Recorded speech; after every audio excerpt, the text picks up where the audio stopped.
Hello everyone, and let me start by introducing myself. I'm a Pakistani in my early 20s, and you might be wondering why I've put this horrible effect on my voice. Well, the reason is what I'm going to talk about might be a sensitive topic, and I'm pretty sure that a lot of people will not agree with me on it, and I'm somewhat convinced that a lot of people do not really appreciate free speech, so I'd rather stay anonymous.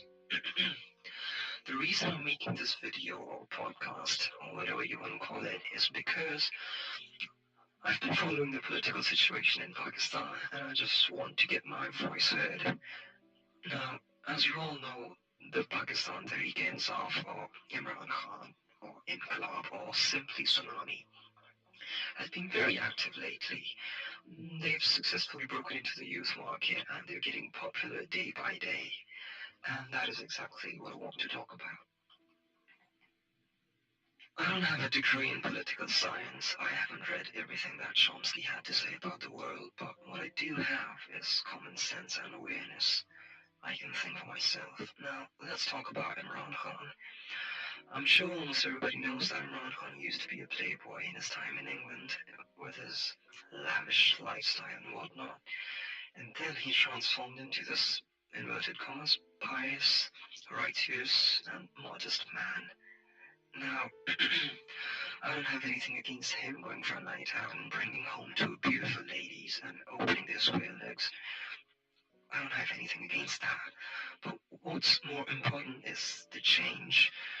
When this change happens, this transformation, this attainment of self-proclaimed enlightenment, it's not something that anyone should overlook. He has obviously become a strict and self-righteous person. And just because he brought home the Cricket World Cup doesn't mean he's the best man for every job.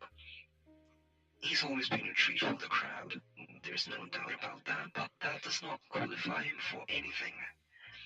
Now, do I want to give my vote to a person, a born again Morley, just because he's charismatic? No. Now, being the sort of person that I am, I don't like self-righteous individuals. They are stern, they don't encourage an open mind, and you can never have a sensible discussion with them. Above every religion, regardless of how many gods it has, is the religion of humanity. I don't need another person who sports a beard and wears a shalwar above his ankles to tell me what's right and wrong. I already know what's right and wrong. Everybody does. So, do I want to give my vote to a person who would probably introduce the Sharia law in Pakistan? Do I want to live in a country that takes part in moral cleansing by murdering its minorities? Do I want to live in a country that shoots anyone who dreams of a secular state? Do I want to live in a country that would judge my sister and my mother just because they don't do hijab? The answer is no, and the answer should be no. Now, you might be thinking that these things are already happening in Pakistan. Well, yes, they are, but what I want you to realize is that this new change that we are inviting, this new Imran Khan change, this is going to make things better or worse. Now, let's consider this. If Imran Khan comes into power with all of his revolutionary ideas and this whole self-righteous Islamic thing, he might benefit the country economically and financially.